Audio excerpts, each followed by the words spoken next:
ಕಾಂಗ್ರೆಸ್ನಲ್ಲಿ ಕುರ್ಚಿಯ ವಿಚಾರಕ್ಕೆ ಸಂಬಂಧಪಟ್ಟಂತೆ ಬಣಗಳ ನಡುವಿನ ಚಟುವಟಿಕೆ ಜೋರಾಗಿ ನಡೀತಾ ಇದೆ. ಆಕ್ಟಿವ್ ಆಗಿಬಿಟ್ಟಿದ್ದಾರೆ ಎರಡೂ ಬಣದ ಶಾಸಕರುಗಳು. ಮೊನ್ನೆ ಹೇಳ್ತಾ ಇದ್ರು ಕದಲೂರು ಉದಯ್ ಅವರು, ಇನ್ನೊಂದು ವಾರದಲ್ಲಿ ಅವ್ರು ಏನು ಎತ್ತ ಅನ್ನುವಂಥದ್ರ ಬಗ್ಗೆ ಒಂದು ನಿರ್ಧಾರವನ್ನ ಹೇಳಿ, ಇಲ್ಲ ಅಂದ್ರೆ ನಾವೆಲ್ಲರೂ ದೆಹಲಿಗೆ ಹೋಗ್ತೀವಿ ಅಂತ ಹೇಳ್ತಾ ಇದ್ರು. ಅದರ ಮುಂದುವರೆದ ಭಾಗವಾಗಿಯೇ ಬಾಲಕೃಷ್ಣ ಅವರ ಬರ್ತಡೇ ನೆಪದಲ್ಲಿ ಎಲ್ಲ ಡಿ ಕೆ ಶಿವಕುಮಾರ್ ಅವರ ಬಣದ ಶಾಸಕರು ಒಟ್ಟಿಗೆ ಸೇರಿದ್ರ ಅನ್ನುವಂಥ ಪ್ರಶ್ನೆಗಳು ಈಗ ಮೂಡ್ತಾ ಇದೆ. ಸಿಎಂ ಆಪ್ತರಿಂದ ಒಂದ್ ಕಡೆ ಫಾರಿನ್ ಟೂರು, ಡಿಕೆಶಿ ಬಣದಿಂದ ಡಿನ್ನರ್ ಪಾಲಿಟಿಕ್ಸ್. ಕಾಂಗ್ರೆಸ್ನಲ್ಲಿ ದಿನಕ್ಕೊಂದು ಬೆಳವಣಿಗೆಗಳು ಆಗ್ತಾನೆ ಇದಾವೆ. ದಿನಕ್ಕೊಬ್ಬರಂತೆ ಮಾತನಾಡ್ತಾರೆ, ದಿನಕ್ಕೊಂದು ಬೆಳವಣಿಗೆಗಳು ಆಗ್ತಾ ಇದಾವೆ. ಎಲ್ಲವೂ ಸರಿ ಇಲ್ಲ ಅನ್ನುವಂಥದ್ದು ಜಗಜ್ಜಾಹೀರ ಆಗ್ತಾ ಇದೆ. ಹೈಕಮಾಂಡ್ ಎಂಟ್ರಿ ಕೊಡಬೇಕಾಗಿತ್ತು, ಹೈಕಮಾಂಡ್ ಒಂದು ನಿರ್ಧಾರವನ್ನ ಮಾಡಬೇಕಾಗಿತ್ತು. ಆದ್ರೆ ಹೈಕಮಾಂಡ್ ಮಾತ್ರ ಸೈಲೆಂಟ್ ಆಗಿ ಗಪ್ಚುಪ್ಪಾಗಿ ಕೂತ್ಕೊಂಡಿದ್ದಾರೆ. ಡಿಕೆಶಿ ಆಪ್ತ ಬಾಲಕೃಷ್ಣರಿಂದ ಔತಣಕೂಟ, ಪಾರ್ಟಿಯಲ್ಲಿ 20ಕ್ಕೂ ಹೆಚ್ಚು ಶಾಸಕರು ಭಾಗಿಯಾಗಿದ್ರು. ಬೆಂಗಳೂರಿನ ಖಾಸಗಿ ಹೋಟೆಲ್ನಲ್ಲಿ ಈ ಡಿನ್ನರ್ ಸಭೆ ನಡೆದಿದ್ದು. ಸಿಎಂ ಬದಲಾವಣೆ ಬಗ್ಗೆ ಪಾರ್ಟಿಯಲ್ಲಿ ಚರ್ಚೆ ಆಗಿದೆ. ವರಿಷ್ಠರ ಮಧ್ಯಪ್ರವೇಶಕ್ಕೆ ಒತ್ತಡ ಹೇರಲಿಕ್ಕೆ ಚರ್ಚೆಯನ್ನ ಮಾಡಲಾಗಿದೆ. ಡಿಕೆಶಿಗೆ ಬೆಂಬಲ ನೀಡುವ ಕುರಿತು ಸಮಾಲೋಚನೆಯನ್ನ ಮಾಡಲಾಗಿದೆ. ಮೇನ್ ಅಜೆಂಡಾ ಏನು ಅನ್ನುವಂಥದ್ದು, ಅವರೆಲ್ಲರೂ ಯಾವ ಬಣದವರು ಅನ್ನುವಂಥದ್ದು ಎಲ್ರಿಗೂ ಗೊತ್ತಿರುವಂಥ ವಿಚಾರಣೆ. ಬಾಲಕೃಷ್ಣ ಅವರು ಒಂದು ಸಭೆ ಸೇರ್ತಾರೆ ಅಂದ್ರೆ ಅಲ್ಲಿ ಸಿಎಂ ಬಣದ ಶಾಸಕರು ಇರಲ್ಲ. ಸಿಎಂ ಬಣದವರು ಯಾರಾದರೂ ಒಂದು ಸಭೆಯನ್ನ ಮಾಡ್ತಾ ಇದ್ದಾರೆ, ಡಿನ್ನರ್ ಮೀಟ್ ಅನ್ನ ಮಾಡ್ತಾ ಇದ್ದಾರೆ ಅಂದ್ರೆ ಅಲ್ಲಿ ಡಿ ಕೆ ಬಣದ ಶಾಸಕರು ಯಾರು ಇರೋದಿಲ್ಲ. ಅಲ್ಲಿ ಸ್ಪಷ್ಟವಾಗಿ ಗೊತ್ತಾಗುತ್ತೆ ಇದು ಬರೀ ಊಟಕ್ಕೋಸ್ಕರ ಹೋಗಿರುವಂತ ಒಂದು ಸಭೆ ಮಾತ್ರ ಅಲ್ಲ. ರಾಜಕಾರಣಿಗಳು ಒಂದ್ ಕಡೆ ಸೇರ್ಕೊಂಡಿದ್ದಾರೆ ಅಲ್ಲಿ ಅಂದ್ರೆ ಅದು ರಾಜಕಾರಣಕ್ಕೋಸ್ಕರನೇ. ಸರ್, ನಾಡ್ದು ನಂದು ಹುಟ್ಟುಹಬ್ಬ ಇದೆ. ನಾನು ಇರಲ್ಲ, ಬೆಳಿಗ್ಗೆ ಎಲ್ಲ ಹೊರಗಡೆ ಹೋಗ್ತಾ ಇದ್ದೀನಿ. ಅದಕ್ಕೆ ಎಲ್ಲಾರನ್ನೂ ಒಂದು ಲೈಕ್ ಮೈಂಡೆಡ್ಸ್ ನಾವೆಲ್ಲರೂ ಒಂದು ಗೆಟ್ ಟುಗೆದರ್ ಮಾಡೋಣ ಅಂತ ಹೇಳಿದ್ರು. ಎಲ್ಲರನ್ನೂ ಕರೆದಿ ಒಂದು ಗೆಟ್ ಟುಗೆದರ್ ಮಾಡಿದ್ದೀವಿ. ನಾವೆಲ್ಲ ಕಾಂಗ್ರೆಸ್ ಪಾರ್ಟಿನ ಬೆಂಬಲಿಸೋ ಶಾಸಕರುಗಳು. ಡಿ ಕೆ ಶಿವಕುಮಾರ್ ಅವ್ರದ್ದು, ಸಿದ್ದರಾಮಯ್ಯನವ್ರದ್ದು ಲೆಕ್ಕ ಇಲ್ಲ. ಇಲ್ಲಿ ಕಾಂಗ್ರೆಸ್ ಅನ್ನ ಬೆಂಬಲಿಸ್ತಕ್ಕಂಥ ಶಾಸಕರು ನಾವೆಲ್ಲ ಇದ್ದೋ. ಇಲ್ಲಿ ಒಂದು 4-5 ಜನ ಮಾತ್ರ ಇಲ್ಲಿ ಇದ್ದೀವಿ, ಡೆಲ್ಲಿಗೆ ಹೋದಂಥವ್ರು. ಎಲ್ಲರೂ ಏನು ಇರಲಿಲ್ಲ ಇಲ್ಲಿ. ಬಟ್ ಇಲ್ಲಿ ಚರ್ಚೆ ಆಗಿದ್ದ ವಿಚಾರ ಏನು ಅಂತಂದ್ರೆ, ಇವತ್ತಿನ ಸ್ಥಿತಿನಲ್ಲಿ ನಮ್ಮ ಪಾರ್ಟಿ ಇವತ್ತಿನ ಸ್ಥಿತಿಯಲ್ಲಿ ಮುಂದುವರ್ಕೊಂಡು ಹೋದ್ರೆ ನಮ್ಮ ಪಾರ್ಟಿನ ಮುಂದೆ ಸರ್ಕಾರ ಬರೋದು ಕಷ್ಟ.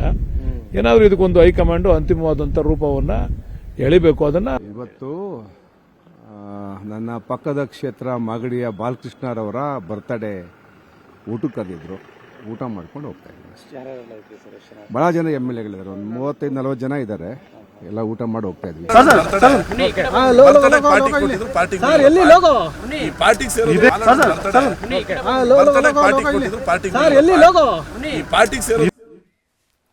ಇದೆಲ್ಲದ್ರ ಬಗ್ಗೆ ಇನ್ನಷ್ಟು ಮಾಹಿತಿಯನ್ನ ಕೊಡ್ತಾ ಹೋಗ್ತಾರೆ ನಮ್ಮ ಪ್ರತಿನಿಧಿ ಹೆಬ್ಬಾಕ ತಿಮ್ಮೇಗೌಡರು ನಮ್ಮ ಜೊತೆ ನೇರ ಸಂಪರ್ಕದಲ್ಲಿ ಜಾಯ್ನ್ ಆಗಿದ್ದಾರೆ. ತಿಮ್ಮೇಗೌಡ್ರೆ, ಡಿನ್ನರ್ ಸಭೆಯನ್ನ ಯಾವ ಕಾರಣಕ್ಕೆ ಮಾಡ್ತಾ ಇದ್ದಾರೆ, ಅದರ ಹಿನ್ನೆಲೆ ಏನು? ರಾಜಕಾರಣಿಗಳು ಒಂದ್ ಕಡೆ ಸೇರಿದಂತ ಸಂದರ್ಭದಲ್ಲಿ ಅಲ್ಲಿ ಆಗುವಂತದ್ದೇ ರಾಜಕಾರಣ, ಗೊತ್ತಿರುವಂತ ವಿಚಾರಣೆ. ಬಟ್ ಮೊನ್ನೆ ಕದಲೂರು ಉದಯ್ ಒಂದು ಸ್ಟೇಟ್ಮೆಂಟ್ ಅನ್ನ ಕೊಡ್ತಾ ಇದ್ರು, ಇನ್ನೊಂದು ವಾರದಲ್ಲಿ ಹೈಕಮಾಂಡ್ ಏನ್ ತೀರ್ಮಾನ ಕೈಗೊಳ್ಳುತ್ತೆ ಹೇಳದೆ ಹೋದ್ರೆ ನಾವೆಲ್ಲರೂ ದೆಹಲಿಗೆ ಹೋಗ್ತೀವಿ ಅಂತ. ಅದರ ಮುಂದುವರೆದ ಭಾಗವಾಗಿ ಒತ್ತಡವನ್ನ ಹೇರುವಂತ ನಿಟ್ಟಿನಲ್ಲಿ ಈ ರೀತಿಯಾಗಿ ಸಭೆಯನ್ನ ಸೇರ್ತಾ ಇದ್ದಾರಾ ಅಂತ ಹುಟ್ಟುಹಬ್ಬದ ನೆಪದಲ್ಲಿ?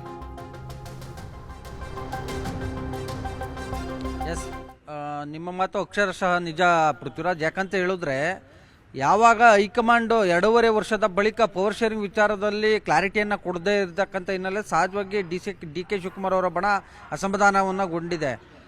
ಅತ್ತ ನವದೆಹಲಿಗೆ ತೆರಳಿ ಡಿ ಕೆ ಶಿವಕುಮಾರ್ ಅವರು ಇನ್ನಿಲ್ಲದ ಕಸರತ್ತು, ಇನ್ನಿಲ್ಲದ ಪ್ರಯತ್ನವನ್ನು ಮಾಡಿದ್ರು ಕೂಡ ರಾಹುಲ್ ಗಾಂಧಿಯವರು ಅವ್ರಿಗೆ ಸಮಯಾವಕಾಶವನ್ನು ಕೊಡ್ತಾ ಇಲ್ಲ. ಮತ್ತೊಂದು ಕಡೆಯಾಗಿ ಹೈಕಮಾಂಡ್ ನಾಯಕರು, AICC ನಾಯಕರು ಕೂಡ ನಾಯಕತ್ವ ಬದಲಾವಣೆ ಕುರಿತು ಒಂದು ಸ್ಪಷ್ಟ ತೀರ್ಮಾನಕ್ಕೆ ಬಂದಿಲ್ಲ, ಸ್ಪಷ್ಟನೆಯನ್ನು ಕೂಡ ಕೊಡ್ತಾ ಇಲ್ಲ. ಸೊ ಇದು ಎಲ್ಲ ಒಂದು ಕಡೆಯಾಗಿ ಡಿ ಕೆ ಶಿವಕುಮಾರ್ ಸೇರಿದಂತೆ ಅವರ ಬೆಂಬಲಿಗ ಶಾಸಕರಲ್ಲಿ ಒಂದು ರೀತಿ ಆತಂಕ ಮೂಡಿರುವಂಥದ್ದು. ಇತ್ತ CM ಸಿದ್ದರಾಮಯ್ಯನವರ ಬಣದ ಶಾಸಕರುಗಳು ವಿದೇಶ ಪ್ರವಾಸವನ್ನು ಕೈಗೊಂಡಿರುವಂಥದ್ದು. ಮತ್ತೊಂದು ಕಡೆಯಾಗಿ ಒಳ ಮೀಸಲಾತಿ ಅಂದರೆ ದಲಿತ CM ವಿಚಾರದಲ್ಲಿ ಏನು ಕೂಗನ್ನು ಎಬ್ಸಿರ್ತಕ್ಕಂಥದ್ದು. ಅಂದರೆ ದಲಿತ CM ಸಿದ್ದರಾಮಯ್ಯನನ್ನ ಕೆಳಗಿಳಿಸಿದ್ದೇ ಆಗಿದ್ದಲ್ಲಿ, ಅಧಿಕಾರದಿಂದ ಕೆಳಗಿಳಿಸಿದ್ದೇ ಆಗಿದ್ದಲ್ಲಿ ನೆಕ್ಸ್ಟ್ ದಲಿತರಿಗೆ CM ಪಟ್ಟವನ್ನು ಕಟ್ಟಬೇಕು, ದಲಿತರಿಗೆ CM ಹುದ್ದೆಯನ್ನು ಕೊಡಬೇಕು ಅನ್ನುವಂಥ ಒಂದು ಆಗ್ರಹ ಮತ್ತು ಒತ್ತಾಯವನ್ನು ಕೂಡ ಮಾಡ್ತಾ ಇರ್ತಕ್ಕಂಥದ್ದು. ನಿನ್ನೆ ಯಾವಾಗ CM ಸಿದ್ದರಾಮಯ್ಯನವರ ನಿವಾಸದಲ್ಲಿ ಒಳ ಮೀಸಲಾತಿ ವಿಚಾರವಾಗಿ ದಲಿತ ಸಚಿವರು ಮತ್ತು ಶಾಸಕರ ಸಭೆ ನಡೆಸಿದ್ರು, ಅಲ್ಲಿ ಆಂತರಿಕವಾಗಿ ದಲಿತ CM ವಿಚಾರದಲ್ಲಿ ಭಾಳ ಮುಖ್ಯವಾಗಿ ಗಂಭೀರವಾಗಿ ಚರ್ಚೆ ಆಗಿದೆ ಅನ್ನುವಂಥ ಒಂದು ನಿಟ್ಟಲ್ಲಿ ಅಲರ್ಟ್ ಆದಂಥ ಡಿ ಕೆ ಶಿವಕುಮಾರ್ ಅವರ ಬಣ ಕೆಲವೇ ಕ್ಷಣಗಳಲ್ಲಿ, ಕೆಲವೇ ಗಂಟೆಗಳಲ್ಲಿ ಖಾಸಗಿ ಹೋಟೆಲ್ನಲ್ಲಿ ಏನು ಮಾಗಡಿ ಶಾಸಕ HC ಬಾಲಕೃಷ್ಣರವರ ಹುಟ್ಟುಹಬ್ಬದ ನೆಪದಲ್ಲಿ ಆ ಒಂದು ಔತಣಕೂಟವನ್ನು ಆಯೋಜನೆ ಮಾಡಿರ್ತಕ್ಕಂಥದ್ದು, ಅಂದರೆ ಡಿನ್ನರ್ ಮೀಟಿಂಗನ್ನು ಕೂಡ ಆಯೋಜನೆ ಮಾಡಿರ್ತಕ್ಕಂಥದ್ದು. ಭಾಳ ಮುಖ್ಯವಾಗಿ ಸಿಎಂ ಸಿದ್ದರಾಮಯ್ಯನವರ ಬಣದಲ್ಲಿ ಗುರುತಿಸ್ಕೊಂಡಿರ್ತಕ್ಕಂಥ ಇಬ್ಬರು ಶಾಸಕರು ಪಾವಗಡ ವೆಂಕಟೇಶ್ ಮತ್ತೆ ಚಾಮರಾಜ ಶಾಸಕ ಹರೀಶ್ ಗೌಡರು, ಈ ಇಬ್ಬರು ಉಭಯ ಶಾಸಕರು ಕೂಡ ಒಂದು ಡಿನ್ನರ್ ಮೀಟಿಂಗ್ಗೆ ತೆರಳಿರುವಂಥದ್ದು. ಅಂದರೆ ಎಲ್ಲ ಒಂದು ಕಡೆಯಾಗಿ ಡಿ ಕೆ ಶಿವಕುಮಾರ್ ಅವರು ತನ್ನ ಬೆಂಬಲಿಗರ ಶಾಸಕರ ಮೂಲಕವಾಗಿ ಏನು ಸಿಎಂ ಬಣದ ಶಾಸಕರ ಒಂದು ವಿಶ್ವಾಸ ಗಳಿಸೋದಕ್ಕೂ ಕೂಡ ಮುಂದಾದ್ರ ಅನ್ನುವಂಥದ್ದು ಇಲ್ಲಿ ಒಂದು ಕಡೆ ಸಂದೇಶ ರವಾನ ಆದರೆ, ಮತ್ತೊಂದು ಕಡೆಯಾಗಿ ನನ್ನ ಕಡೆಯಲ್ಲೂ ಕೂಡ ನನ್ನ ಜೊತೆಯಲ್ಲೂ ಕೂಡ ಒಂದಷ್ಟು ಶಾಸಕರಿದ್ದಾರೆ ಅನ್ನುವಂಥ ಒಂದು ಸಂದೇಶವನ್ನು ಕೂಡ ಹೈಕಮಾಂಡ್ಗೆ ರವಾನೆ ಮಾಡಿರ್ತಕ್ಕಂಥದ್ದು.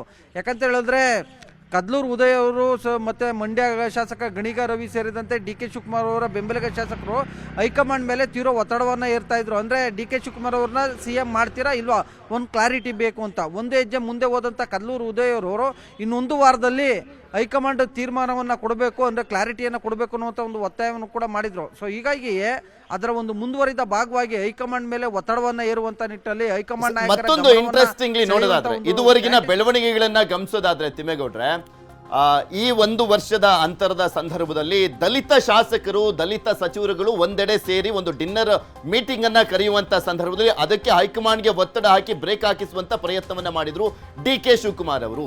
ಈಗ ಅವರ ಬಣದವರೇ ಎಲ್ಲರೂ ಕೂಡ ಸೇರ್ಕೊಳ್ತಾ ಇದ್ದಾರೆ, ಡಿನ್ನರ್ ಸಭೆಯನ್ನ ಮಾಡಿದ್ದಾರೆ. ಇದು ಇನ್ನೊಂದು ರೀತಿಯಾಗಿ ಬಣ ರಾಜಕೀಯಕ್ಕೆ ಕಾರಣ ಆಗುತ್ತಾ ಅಂತ, ಉರಿಯೋ ಬೆಂಕಿಗೆ ತುಪ್ಪ ಸುರಿದಂತಾಗುತ್ತಾ ಅಂತ. ಅದರ ಜೊತೆಗೆ ಬಾಲಕೃಷ್ಣ ಅವರು ಡಿ ಕೆ ಶಿವಕುಮಾರ್ ಅವರ ಆಪ್ತರು, ಡಿ ಕೆ ಸುರೇಶ್ ಅವರು ಕಾಣಿಸ್ಕೊಳ್ಳಿಲ್ಲ, ಡಿ ಕೆ ಶಿವಕುಮಾರ್ ಅವರು ಕೂಡ ಕಾಣಿಸ್ಕೊಳ್ಳಿಲ್ಲ. ಇದರ ಹಿನ್ನೆಲೆ ಏನು, ನಾವಿಲ್ಲ ಇದ್ರ ಹಿಂದೆ ಅಂತ ತೋರಿಸುವಂತ ಮೆಸೇಜಾ? ಹೌದು, ಯಾಕಂತ ಹೇಳಿದ್ರೆ ಏನಾದರೂ ಈ ಒಂದು ಡಿನ್ನರ್ ಮೀಟಿಂಗ್ಗೆ ಡಿ ಕೆ ಶಿವಕುಮಾರ್ ಅಥವಾ ಡಿ ಕೆ ಸುರೇಶ್ ಹೋಗಿದ್ದೇ ಆಗಿದ್ದಲ್ಲಿ ಅದು ಎಲ್ಲ ಒಂದು ಕಡೆಯಾಗಿ ಹೈಕಮಾಂಡ್ ನಾಯಕರಿಗೆ ಬೇರೆಯದ್ದೇ ಸಂದೇಶ ರವಾನೆ ಆಗುತ್ತೆ ಅನ್ನುವಂಥ ಒಂದು ಕಾರಣಕ್ಕೋಸ್ಕರವಾಗಿ ತನ್ನ ಆಪ್ತ ಶಾಸಕ ಮಾಗಡಿ ಬಾಲಕೃಷ್ಣ ಅವರ ನೇತೃತ್ವದಲ್ಲಿಯೇ ಈ ಒಂದು ಡಿನ್ನರ್ ಮೀಟಿಂಗನ್ನು ಆಯೋಜನೆ ಮಾಡಿರುವಂಥದ್ದು. ನೋಡಿ, ಏನು 28ನೇ ತಾರೀಕು ಅಂದರೆ ನಾಳೆ ಮಾಗಡಿ ಬಾಲಕೃಷ್ಣ ಅವರವರ ಹುಟ್ಟುಹಬ್ಬ ಇರ್ತಕ್ಕಂಥದ್ದು. ಮುಂಬೈ ಕೆಲವೇ ದಿನಗಳಲ್ಲಿ ಏನು ಅಧಿವೇಶನ ಆರಂಭ ಆಗ್ತಾ ಇದೆ. ಮತ್ತೊಂದು ಕಡೆಯಾಗಿ ಭಾನುವಾರ, ಅವತ್ತಿನ ನಂತರದ ದಿನ ಭಾನುವಾರ ಯಾವತ್ತಾದರೂ ಒಂದು ದಿವಸ ಡಿನ್ನರ್ ಮೀಟಿಂಗನ್ನು ಆಯೋಜನೆ ಮಾಡ್ಬೋದಾಗಿತ್ತು. ಆದರೆ 2 ದಿನ ಮುಂಚಿತವಾಗಿಯೇ ಡಿನ್ನರ್ ಮೀಟಿಂಗ್ ಆಯೋಜನೆ ಮಾಡಿರೋದರ ಹಿಂದೆ ಒಂದು ರಾಜಕೀಯ ಲೆಕ್ಕಾಚಾರ ಅಡಗಿದೆ ಅನ್ನುವಂಥದ್ದು ರಾಜಕೀಯ ವಿಶ್ಲೇಷಕರ ಒಂದು ಅಭಿಪ್ರಾಯ. ಯಾಕಂತ ಹೇಳಿದ್ರೆ ಹೈಕಮಾಂಡ್ ನಾಯಕರ ಒಂದು ಗಮನ ಸೆಳೆಯುವಂಥದ್ದು, ಮತ್ತೊಂದು ಕಡೆಗೆ ಸಿಎಂ ಸಿದ್ದರಾಮಯ್ಯನವರ ಬಣಕ್ಕೆ ಒಂದು ರೀತಿ ಟಕ್ಕರ್ ಕೊಡಬೇಕು ಅನ್ನುವಂಥ ಒಂದು ನಿಟ್ಟಲ್ಲಿಯೇ ಒಂದು ಕಡೆ ವಿದೇಶಕ್ಕೆ ತೆರಳಿರ್ತಕ್ಕಂಥ ಶಾಸಕರು, ಮತ್ತೊಂದು ಕಡೆಯಾಗಿ ಒಳ ಮೀಸಲಾತಿ ವಿಚಾರವಾಗಿ ದಲಿತ ಸಚಿವರು ಶಾಸಕರ ಒಂದು ಸಭೆ, ಮತ್ತೊಂದು ಕಡೆಯಾಗಿ ಆಗಾಗ್ಗೆ ಏನು ಪತ್ರ ಸಮರ ಅಂದರೆ ಪತ್ರವನ್ನು ಬರಿತಾ ಇರ್ತಕ್ಕಂಥ, ಅಂದರೆ ಹೈಕಮಾಂಡ್ ನಾಯಕರಿಗೆ ಸಚಿವ ಸ್ಥಾನ ಬೇಕು ಅನ್ನುವಂಥ ನಿಟ್ಟಲ್ಲಿ ಪತ್ರವನ್ನು ಬರಿತಾ ಇರ್ತಕ್ಕಂಥ ಹಿನ್ನೆಲೆಯಲ್ಲಿ ಸೊ ಈ ಎಲ್ಲ ವಿಚಾರಗಳಿಗೂ ಕೂಡ ಒಂದು ರೀತಿ ತಿರುಗೇಟನ್ನು ಕೊಡಬೇಕು ಅನ್ನುವಂಥ ಒಂದು ಲೆಕ್ಕಾಚಾರದಲ್ಲಿಯೇ ತನ್ನ ಆಪ್ತ ಶಾಸಕರ ಮೂಲಕವಾಗಿ ಡಿ ಕೆ ಶಿವಕುಮಾರ್ ಅವರು ಇಂಥದ್ದೊಂದು ತಂತ್ರಗಾರಿಕೆಯನ್ನು ಹೂಡಿದ್ದಾರೆ ಅಂತ ಹೇಳಲಾಗ್ತಾ ಇದೆ. ಮತ್ತೊಂದು ಗಮನಾರ್ಹವಾದಂಥ ವಿಚಾರ ಅಂದರೆ ಪೃಥ್ವಿರಾಜ್, ಬಜೆಟ್ ಅಧಿವೇಶನದ ಬಳಿಕ ಸಂಪುಟ ಪುನರಚನೆ ಆಗುತ್ತೆ. ಸಂಪುಟ ಪುನರಚನೆಗೆ ಅನುಮತಿಯನ್ನು ಕೋರೋದಕ್ಕೆ ಸಿಎಂ ಸಿದ್ದರಾಮಯ್ಯನವರು ನವದೆಹಲಿಗೆ ತೆರಳುತ್ತಾರೆ ಅನ್ನುವಂಥ ಒಂದು ವಿಚಾರವೂ ಕೂಡ ಚರ್ಚೆ ಆಗ್ತಾ ಇರ್ತಕ್ಕಂಥದ್ದು. ಸೊ ಹೀಗಾಗಿಯೇ ಬಜೆಟ್ ಅಧಿವೇಶನಕ್ಕೂ ಮುನ್ನವೇ ಒಂದು ಕ್ಲಾರಿಟಿಯನ್ನು ಪಡ್ಕೊಳ್ಬೇಕು ಅನ್ನುವಂಥ ಒಂದು ಲೆಕ್ಕಾಚಾರದಲ್ಲಿ ಡಿ ಕೆ ಶಿವಕುಮಾರ್ ಇದ್ದಂತೆ ಕಾಣಿಸ್ತಾ ಇದೆ. ಯಾಕಂತ ಹೇಳಿದ್ರೆ ಬಜೆಟ್ ಅಧಿವೇಶನದ ಬಳಿಕ ಏನಾದರೂ ಮುಖ್ಯಮಂತ್ರಿ ಹುದ್ದೆ ಕೈ ತಪ್ಪಿದ್ದಲ್ಲಿ, ಅಂದ್ರೆ ಹೈಕಮಾಂಡ್ ನಾಯಕರು ಸಂಪುಟ ಪುನರಚನೆಗೆ ಅವಕಾಶವನ್ನು ಕೊಟ್ಟರೆ ತಮ್ಮ ಬಹುದಿನದ ಕನಸು ನನ್ನ ಕನಸಾಗಿಯೇ ಉಳಿಯುತ್ತೆ, ನನಗೆ ಸಿಎಂ ಸ್ಥಾನ ಕೈ ತಪ್ಪೋದು ಅಂತ ಅನ್ನುವಂಥ ಒಂದು ಆತಂಕದಲ್ಲಿ ಡಿ ಕೆ ಶಿವಕುಮಾರ್ ಅವರು ಇಂಥದ್ದೊಂದು ಸ್ಟ್ರಾಟಜಿಯನ್ನು, ಇಂಥದ್ದೊಂದು ತಂತ್ರಗಾರಿಕೆಯನ್ನು ಹೂಡಿದ್ದಾರೆ ಅಂತ ಹೇಳಲಾಗ್ತಾ ಇದೆ. ಓಕೆ, ಧನ್ಯವಾದ ತಿಮ್ಮೇಗೌಡ್ರ ನಿಮ್ಮೆಲ್ಲ ಮಾಹಿತಿಗಾಗಿ. ಈ ಟೈಮಿಂಗ್ಸ್ ಇದೆಯಲ್ಲ, ಇದು ಸಹಜವಾಗಿ ಹೈಕಮಾಂಡ್ ಮೇಲೆ ಒತ್ತಡ ಇರುವಂತ ತಂತ್ರ, ನೋ ಡೌಟ್. ಸೊ ಹೀಗಾಗಿ ಬಣ ರಾಜಕೀಯ, ಈಗ ಸಿದ್ದರಾಮಯ್ಯನವರ ಬಣದವರು ಏನಾದರೂ ಒಂದೆಡೆ ಸೇರ್ಕೊಂಡು ಡಿನ್ನರ್ ಮೀಟಿಂಗ್ ಅನ್ನ ಮಾಡ್ತಾರಾ, ಇದೊಂದು ಕುತೂಹಲ ಇದೆ, ಕಾದ್ ನೋಡೋಣ.